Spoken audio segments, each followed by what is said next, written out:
Meu nome é Paola, sou fisioterapeuta e, em nome da equipe de reabilitação do Hospital de Doenças Tropicais, gostaria de cumprimentar a todos os profissionais que assistem a essa aula.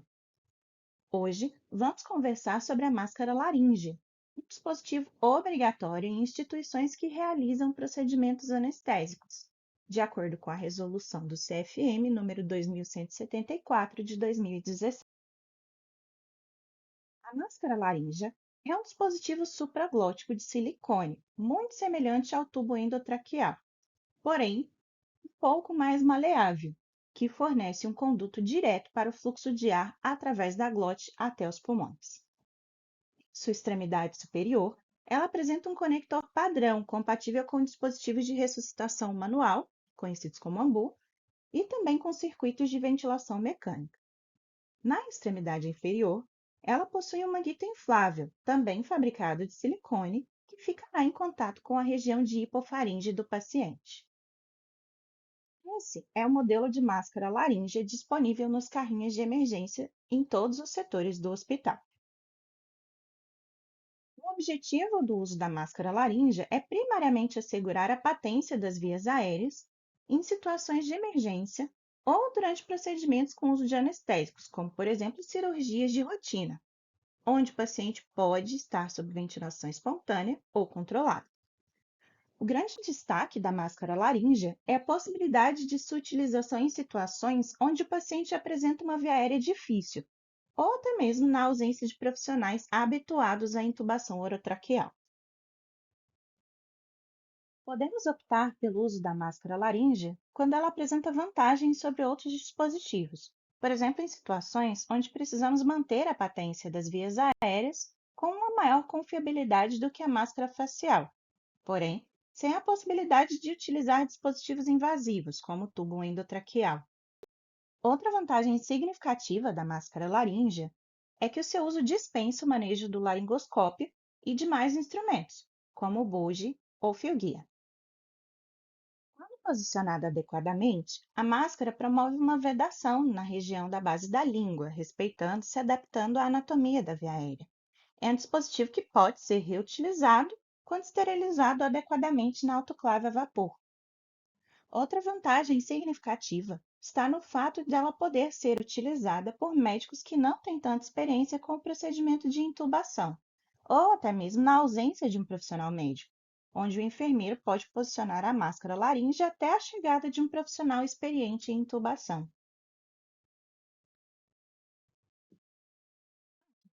A máscara pode ser utilizada em casos de cirurgias eletivas, onde seja indicada a anestesia com o uso de máscara facial.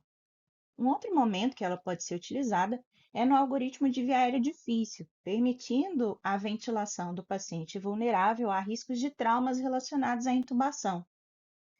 Ela pode ser usada também na ausência de profissionais experientes nesse procedimento de intubação, ou até mesmo, como mencionado anteriormente, quando não há um médico disponível para o acesso invasivo da via aérea.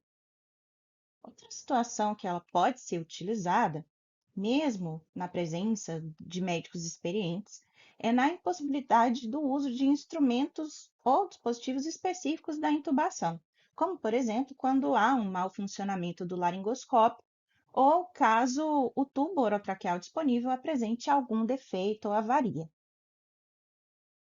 O uso da máscara laríngea é contraindicado em caso de pacientes com alto risco de regurgitação. Se o paciente apresenta um quadro clínico compatível com baixa complacência pulmonar ou alta resistência das vias aéreas, ela pode não viabilizar a ventilação adequada para esse tipo de paciente.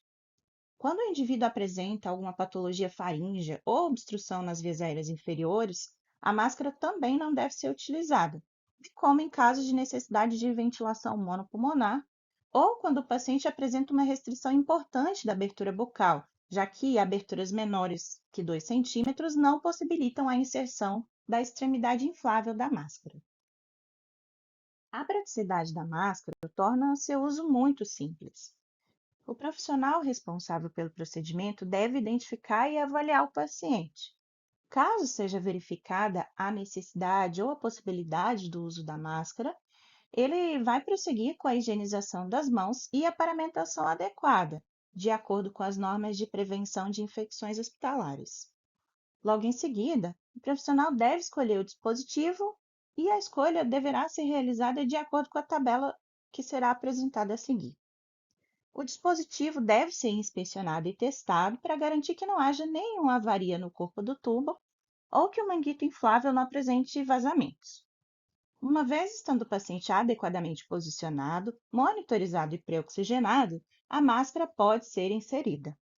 Em seguida, o manguito da máscara deve ser insuflado, o circuito ventilatório deverá ser conectado, e o dispositivo deve ser fixado para evitar mau posicionamento durante o manejo do paciente.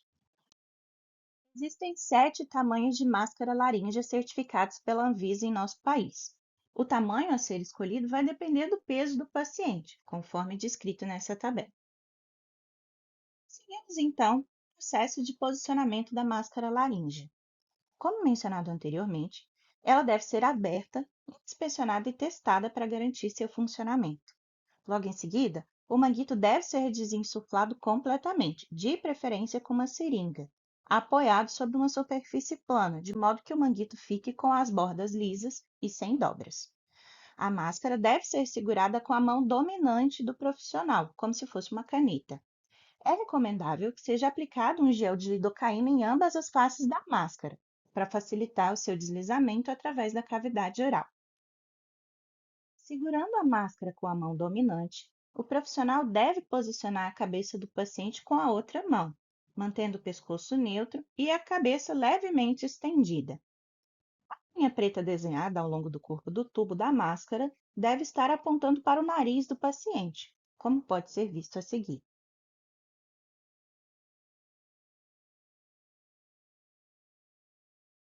A máscara com a mão dominante na junção entre o tubo e o manguito inflável, o profissional deve introduzir a máscara com o lado convexo deslizando pelo palato duro do paciente. Uma dica importante é empurrar a máscara com o dedo indicador em direção ao palato mole até encontrar resistência. Quando a máscara chegar na região de orofaringe, pode-se segurar o tubo da máscara com a mão não dominante e retirar os dedos de dentro da cavidade oral do paciente.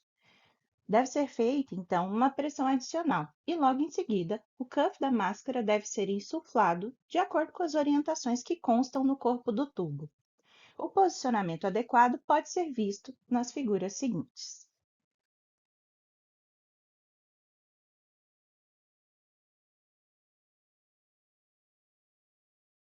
Uma vez posicionada adequadamente, a máscara deve ser fixada com o mesmo fixador utilizado em tubos endotraqueais.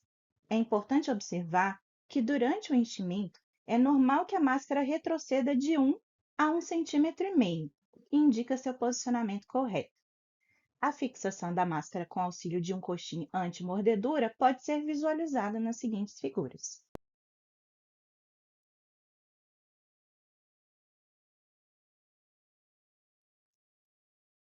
E agora vamos ver um vídeo que demonstra o posicionamento adequado da máscara laríngea.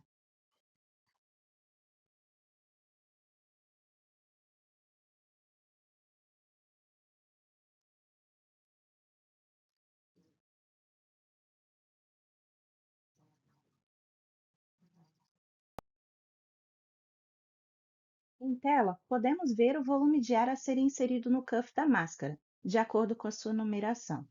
Lembrando que estes valores vão estar inscritos no tubo da máscara, não precisam ser memorizados. Aqui podemos ver a máscara disponível no nosso hospital.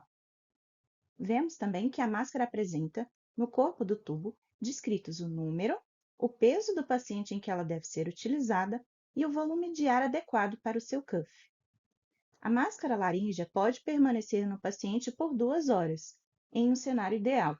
Porém, existem relatos na literatura de uso seguro por até 8 horas. Após esse período, é recomendada a sua retirada ou troca por um tubo endotraqueal, caso seja necessária a continuidade do suporte ventilatório. A equipe de reabilitação e o Hospital de Doenças Tropicais agradecem a participação. Reforçamos também a disponibilidade para esclarecimento de dúvidas. Até breve!